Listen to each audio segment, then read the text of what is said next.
Terceira pra 3. Seja bem-vindo, fã da NFL, está no ar agora o Terceira pra 3, o programa sobre o melhor campeonato de futebol americano do planeta. Alegria que começou a NFL! Começou o campeonato os microfones e tudo. Começou a NFL na última quinta-feira com Seahawks e Green Bay Packers, vitória do Seahawks por 36-16. É um passeio do Seahawks, né? Um passeio do Seahawks, jogou muito bem a equipe que foi campeã do último Super Bowl e já estreando com uma vitória na primeira partida. Bom, aqui quem fala é Nicolas Quadro e ao meu lado estão os comentaristas de hoje, Leonardo Lorenzoni e Tomé Graneman. Ambos torcedores de times que começaram 1-0. Seattle Seahawks e Buffalo Bills. Boa tarde. E olá, fã de NFL, a NFL finalmente voltou. Salve, salve, fãs. Aleluia, voltou a parte mais importante do ano, pelo menos pra mim, né? Inveja de vocês que ganharam. Bom, depois do especial que a gente publicou no dia a dia, antes de começar a liga, agora é hora da gente voltar com o programa semanalmente, toda terça-feira. E temos novo integrante, se preparem que nas próximas semanas... Até porque, né, a gente fazer um programa todo dia... É complicado, É complicado pra gente que é acadêmico. Bom, hoje é terça-feira, dia 9 de setembro, e o primeiro Terceira pra 3 do semestre, semanalmente, começa agora!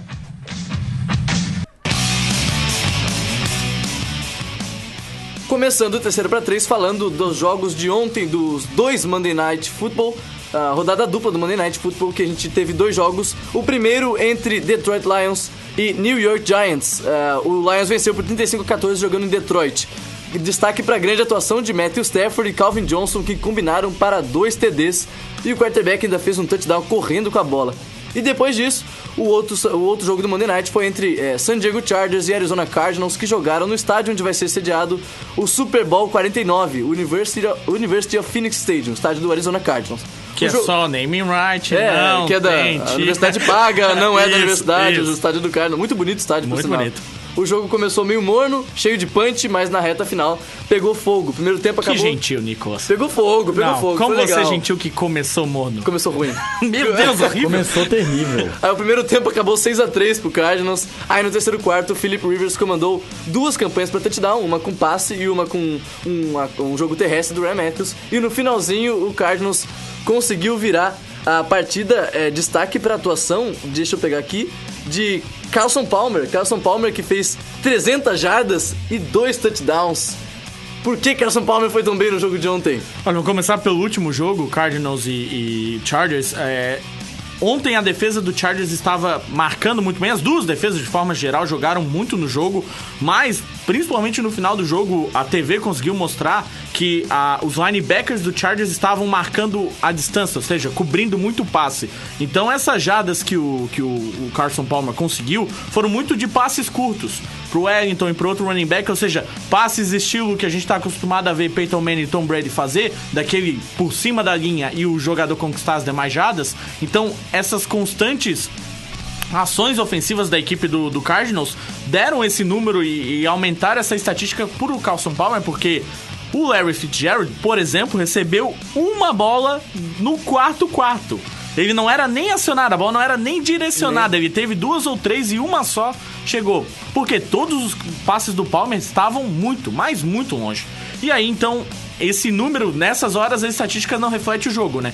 O Palmer com várias jardas, mas não jogou bem. Não jogou tão bem. Foram bem. 24 tentativas, 37 tentativas para 24 passes.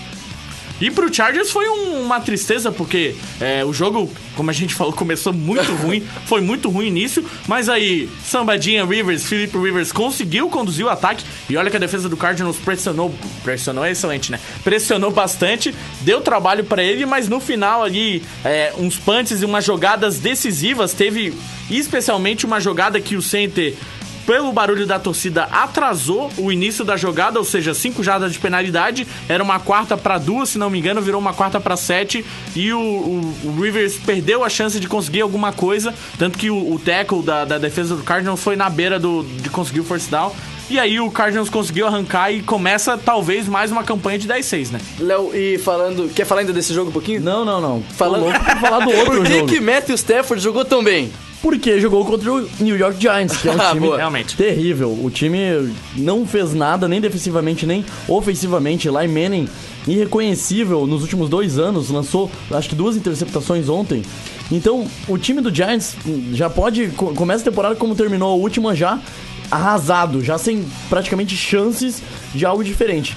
E o Detroit Lions contou com o Matthew Stafford, que, segundo a imprensa de Detroit, vem muito bem para essa temporada, vem muito bem preparado, fez um primeiro quarto esplêndido. Acertou, absurdo. Fez duas passes pra TD. 2 passes sensacionais. Megatron, sensacionais. saindo do pocket, conseguindo fazer o scramble direito, conseguiu até uma corrida pra TD. Então o Matthew Stafford jogou muito bem. Me preocupou um pouquinho que, por ser contra o New York, jogando em casa, aquela coisa toda, o time conseguiu em turnover 2 vezes a posse e nenhuma das 2 vezes foi TD. Isso me deixou com o pé atrás quanto à eficiência desse ataque do Detroit. Não foi mal, mas... O grande problema do Detroit na temporada passada foi que os Lions ganharam muitos jogos no começo da temporada, mas na reta final, que precisavam vencer para ir aos playoffs, acabaram perdendo, ou seja, novembro e dezembro não foi bom pro Matthew Stafford. Mas foi legal ver o Joique Bell jogar bem, o Red Bush, o próprio Golden Tate. Um ataque bem dividido, né? O Golden Tate chegou pra dividir a atenção dali do Megatron, funcionou bem. Jogou muito bem o Golden Tate, né? Foi um bom jogo, uma boa estreia do Detroit na temporada. E acho que o meu pé atrás é só quanto à eficiência, que eu achei meio mal ali conseguir esses turnovers fáceis, que é contra o New York Giants, e não converter em TD. Às vezes, quando é um time mais difícil, que vai ter pela frente, se tiver um time mais difícil ali, o próprio confronto de divisão, contra o Chicago Bears, por exemplo, não pode perder. E não querendo desmerecer o Stafford, mas muito do seu sucesso também é reflexo de ter um cara como o Megatron recebendo passes. Alguns dos passes... 164 jardas. Se é outro wide receiver, não consegue pegar. Umas bolas que o Stafford mandou, muito altas ou muito longe, que o Megatron ia lá e catava. Então, o torcedor de Detroit está feliz com a primeira vitória, mas sabe que não é reflexo, precisa de mais 2 ou 3 jogos nesse nível para acreditar, ok, chegou o quarterback que a gente espera há pelo menos há 3 anos, né? O Matthew Stafford foi muito bem no jogo de ontem. O torcedor do Lions espera que ele siga assim a temporada inteira. Ele fez 346 jardas, 2 TDs, 22 passes completos de 32 tentados. O papo tá bom, mas é hora da gente cair um pouquinho. Vamos ficar um pouquinho sério agora. Falar um pouquinho sério e ficar um pouquinho indignado ao falar de Ray Rice. O Baltimore Ravens dispensou o running back após o liberamento das imagens em que ele... Liberamento não existe. Que é tão tenso. Depois que as imagens apareceram que ele agride a namorada, a noiva, na época, depois se casaram. Um lance muito estranho. Agora esposa. Um lance muito estranho. O Ray Rice tá fora da NFL e deve continuar fora? Não vou entrar nem no mérito da questão da agressão em si. Eu acho que assim, o ponto que a gente pode falar como programa dedicado à NFL e como pessoas e comentaristas e futuros jornalistas que gostam dessa liga e desse esporte é que a NFL errou feíssimo. Esperou sair, né? Ok, pode ser que o vídeo não tenha sido divulgado, vamos trabalhar com a hipótese que, ok, não viram os socos realmente, não viram um vídeo de dentro do elevador. Ainda assim, só em termos de comparação, saiu toda a história, a NFL o suspendeu por 2 jogos e nada mais muito aconteceu. Ele deu uma declaração, fez uma coletiva e ali ficou. Ontem, quando foi divulgado o vídeo, a CFL, que é a Canadian Football League, na hora reuniu todos os donos dos times e falou: ninguém contrata o Ray Rice independente do que acontecer com ele na NFL. Ou seja, essa diferença de postura, a NFL errou muito feio e o Roger Goodell, o comissário, pode cair ou pode tomar punições severas por essa passada de mão na cabeça. Omissão, exatamente. Omissão total. Uma coisa que pega aí é porque a NFL quer passar uma ideia muito de liga exemplo. O jogador que bebe é punido, o jogador que usa drogas é punido. E é muito severamente... E é um absurdo isso, a comparação disso com agressão, né? Exatamente. 2 jogos. E daí o cara que bebe, o Matt Prater, que era um alcoólatra, tava com problema de... Teve reincidência, teve uma recaída com o seu problema na off-season. Foi punido com 4 jogos de suspensão. O Josh Gordon, maconha. Mas temporada... com anfetamina. Wells Welker. Não querendo desmerecer, Claro, também não sim, sendo claro. conservador. Não querendo desmerecer que essas punições não deveriam acontecer. Mas a NFL perdeu muito da sua credibilidade e a gente merece criticar quando teve um caso, ok, é extra-campo? Mas o jogador, ele serve como exemplo para as pessoas que o assistem, para os times, enfim, a imagem da liga perdeu muito. É uma questão de critério muito. mesmo, né? E, pô, né, não vamos nem comentar. Pra quem teve a oportunidade de ver o vídeo, a gente fica meio chateado de ter que divulgar esse vídeo, mas é importante até mesmo pro assunto. Tantas agressões que acontecem no mundo, às vezes a gente precisa mostrar uma coisa grave dessa sendo... Se não mostra, é bem provável que a NFL não faça nada. Exato. Tá? É triste mostrar, mas... E agora caiu tudo, né? Não, Ele foi liberado pelo Ravens, isso já foi confirmado. Dispensado. Ainda tá suspenso. Indefinidamente. Não resolveram, e aí perdeu patrocínios, perdeu muita coisa. Acho que definitivamente a carreira do Ray Rice acabou, pelo menos vai ficar por um stand-by uns bons anos. Eu espero que esse atleta em questão, não vou usar palavras chulas para chamar ele, mas eu espero que esse atleta em questão nunca mais pise num gramado pra sempre. Ele até deu entrevista falando sobre o assunto e tal, pedindo desculpa, e até dava pra notar uma ponta de verdade no discurso dele, mas não tem como relevar. É que foi um ato muito extremo, e o que vai ter de camisa dele sendo vendida por $2 agora. E o Baltimore Ravens agora se ferra legal, né? Porque precisa de um running back, precisa ter uma temporada toda pela frente e acaba de perder um dos caras que era... Depois de ter uma temporada tão ruim, né? Acabou o clima de vestiário também, né? Acabou. Agora, falando esportivamente, quando tem um cara desse, um caso desse, que, querendo ou não, muito dos atletas também tinham uma relação de amizade ou próxima com o Ray Rice. Lembra um pouco... O caso é diferente, mas quebra de vestiário lembra um pouco o Rich Incognito no ano passado. Eu já não apostava muito no Baltimore Ravens, agora mesmo. Só falando de NFL, né? Bom, temos um brasileiro estreante na NFL. Parabéns ao Cairo Santos, que jogou pelo Kansas City Chiefs. Chama o Olodum. Menino Parabéns. meteu bola na trave. Fala, mas quando é o Neymar, todo mundo ri. Todo mundo aplaude. Conseguiu a proeza de estar 2 bolas na trave. Uma delas entrou, é verdade, foi um field goal de 35 jardas e ele errou um de 48. Eu tive a oportunidade de ver o jogo do Cairo com o Titans. Primeiro que assim, o Chiefs não existiu. Então... Nossa, muito mal. Jogou muito mal. Jamal Charles não jogou nada. Alex Smith não jogou nada. Candidato a 0-16 de novo. Do jeito que jogou no último domingo foi. E o Cairo Santos evidentemente, tava muito nervoso. As 2 bolas na trave foram justamente por causa desse nervosismo dele, que é imensamente menor que todo o resto do time. Ele é muito pequenininho, mas 75, eu acho. O problema é o seguinte, semana 2 contra o Broncos. E aí, se ele conseguir jogar relativamente bem, acho que ele vai pegar confiança e ir pra frente. Mas o próximo jogo, levando em conta que é kicker, não pode errar. Se ele errar mais algum field goal relativamente próximo, ou seja, abaixo de 50 jardas, a coisa vai pesar pra ele, infelizmente. Ele mostrou que ele tem força na perna e o nervosismo acabou atrapalhando a pontaria. O próximo jogo é contra o Broncos, em Denver. Pelo menos dá pra dar umas Então patadas. dá pra arriscar ali nos 50 e Em compensação, ele pode tentar arriscar de 50 e errar, mas aí não vai cair tanto na cabeça dele. Não, mas o ataque também não tá rendendo muito. Então esperamos pra esse jogo, pelo menos, a pouca parte ofensiva do Kansas City. Pra provar isso, Alex Smith, 202 jardas, 1 TD, 3 interceptações. Bom, já falamos de Cairo Santos, agora é a hora dos destaques da rodada, começando contigo, Tomé. Qual foi teu jogo de destaque? O jogo dessa rodada, pelo menos para aqueles que a gente conseguiu assistir, foi realmente Broncos e Colts no Sunday Night Football. A equipe do Peyton Manning...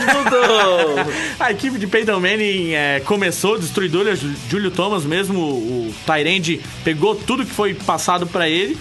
E o Andrew Luck começou muito estranho com o retorno do Red Wayne, um dos melhores recebedores da história da liga, um dos mais seguros, podemos dizer assim. E no início do jogo ele tava muito nervoso, parecia que não tinha entrado no time, no ritmo da futebol americana. Mas quando veio o segundo tempo, fazendo jus ao seu nome de comeback player, ele que quase conseguiu empatar o jogo, mas valeu a pena a espera, pelo menos pro Sunday Night, foi um baita do jogaço. Léo, dá pra dar dá pra arriscar dizer que Andrew Luck é um QB da franquia por pelo menos uns 6, 7 anos? Facilmente dá pra arriscar isso. Mostrou que tem qualidade, só falta um time à altura pra conseguir chegar longe. É o QB da NFL, não indo muito longe, mas de discussão, é um sucessor natural dos que estão hoje do top elite ali que tá Breeze, Rodgers, Brady e Manning, ele é o próximo quarterback, vamos ver quem se junta a ele neste panteão.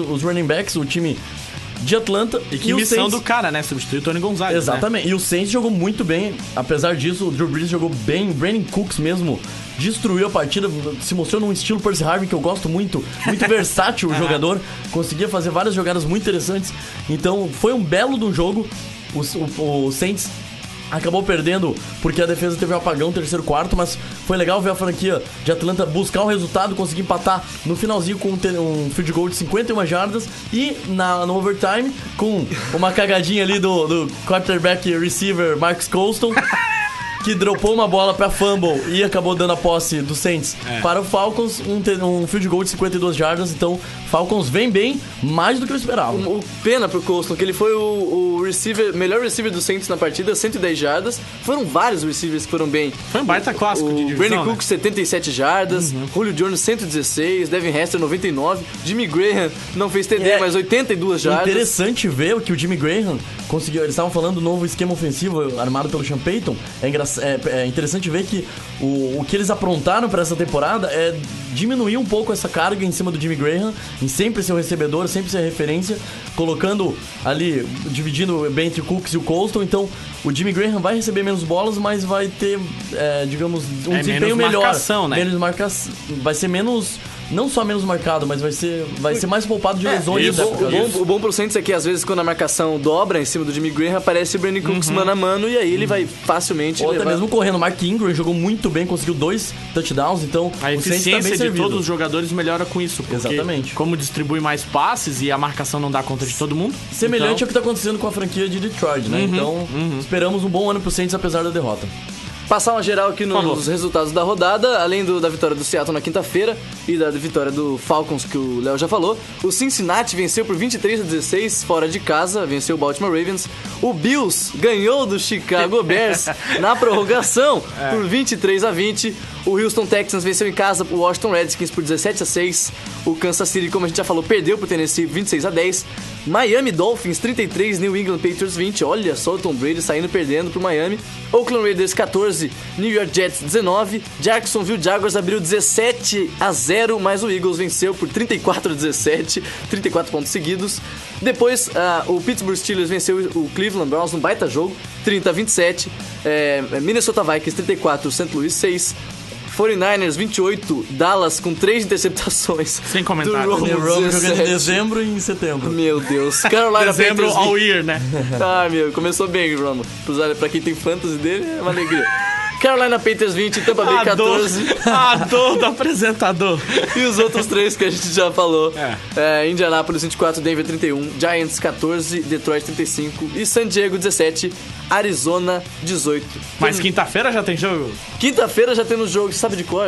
Steelers e Ravens. Steelers e Ravens. Aliás, os jogos da quinta-feira do canal da NFL estão...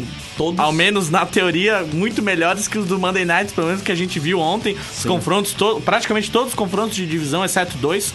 E o jogo de Steelers e Ravens vai ser outra pedreira. O Steelers sofreu para ganhar do Cleveland, com o Hoyer jogando muito, o que é estranho comparado ao que teve nas últimas temporadas. E o Ravens, como a gente acabou de comentar, com todo esse rolo do Ray Rice, enfim, todos esses problemas, vamos ver como é que vai ser a partida, mas é difícil dizer que o Ravens vai jogar mal sendo um jogo dentro de divisão. Então, quinta-feira, as chances são de bons jogos. Vamos conseguir finalmente ver Então, vou pedir pra vocês darem o destaque da próxima semana. Começar com o Léo, que já tá com a tabela mais próxima, enquanto eu passo o PC pro Tomé. Por favor, Léo. Então, eu acredito que essa vai ser uma essa rodada vai ser meio bizarra, assim, vai ser uns joguinhos meio mais ou menos, mas eu tô apostando muito em Bears e 49ers Sunday Night. Acho que a franquia de Chicago vem com sangue nos olhos depois de perder em casa pro Buffalo Bills. E olha que tem um baita no ataque. São bons jogos televisionados, né? Sim, teve jornalista em Chicago dizendo que a temporada já acabou porque perdeu pro Bills. Mas os caras são extremos nesse nível. Mas é verdade, né? Pra gente que apostou 10-6 nas nossas previsões, agora tá mais difícil fazer 10-6. Como o Bills, tá mais fácil fazer 6-10, como a gente apostou, né? Quem aqui apostava que o Bears ia perder do Bills, né? Então acho que o forte ataque aéreo do Chicago Bears vai ser melhor sucedido. Mas a defesa do 49ers é muito boa. A defesa dos 49ers é muito boa, mas o ataque não vai render tanto porque antes enfrentou o Dallas Cowboys e agora enfrenta Quantas jardas vai ter Colin Kaepernick? Colin Kaepernick eu chuto por volta de umas 250 de passe. Alguma int? E mais umas 40 corridas. um passe pra TD e uma int. Tá bom. Ó, eu vou destacar rapidinho o fanista. O jogo vai ter Broncos e Chiefs só porque o Caio vai jogar de novo, mas o jogo... Chama o Olodum! Realmente, pra mim, vai ser Falcons e Bengals. Um jogo totalmente de passes aéreos, QBs que gostam de lançar para seus recebedores. Tá certo que os dois times, as duas franquias têm bons running backs, mas tem tudo para ser um jogo de nível Saints e Falcons, como foi na semana passada. Esperar para ver se vai realmente se concretizar essa previsão, né? Mas vai ter Brasil, pelo menos vai ter mais um final de semana de brasileiro jogando. Só lembrando dos jogos que vão passar na TV, vai ter o da quinta-feira, Steelers e Ravens, depois tem Lions e Panthers no primeiro horário. Daí às 5, Broncos e Chiefs, o Sunday Night, 49ers e Chicago Bears, na ESPN. Isso. E na segunda-feira, o Monday Night Football, que é a melhor vinheta de todos, embora eu goste muito da Carrie Underwood, a melhor vinheta é o Monday Night. Aliás, quinta-feira teremos novidade. Novidade, não é mais Priyanka, teremos Rihanna. Olha aí. Rihanna, rapaz. Meu Deus do céu. Falando em Ray Rice. É informação, no terceiro pra 3. Bom, ficamos por aqui. Eu ia dizer que a gente fica em bom estilo, mas não ficamos em bom estilo. Consegui. Vamos falar do Caio Santos, você tá menino brasileiro. Bate pro gol, Caio, bate pro gol. Só lembrando que eu não falei ainda, pra curtir os outros programas e acompanhar o resto do núcleo de jornalismo esportivo, é no facebook.com, mixcloud.com ou soundcloud.com. E no YouTube também. youtube.com/jornalismo esportivo. UFSC. Fechou. Muito obrigado a vocês dois. Terça-feira que vem a gente tá de volta com mais um Terceira pra 3. Valeu. Tchau. Valeu.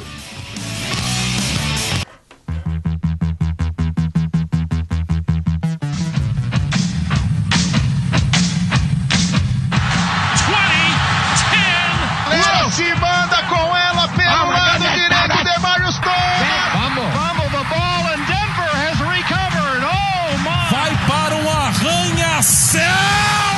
Into the end zone. Touchdown Jacoby Jones. Touchdown! Terceira pra 3. O Terceira pra 3 é um programa desenvolvido pelo Núcleo de Jornalismo Esportivo da UFSC. A apresentação de Nicolas Quadro e os comentários de Tomé Graneman e Leonardo Lorenzoni, técnica de Peter Lobo.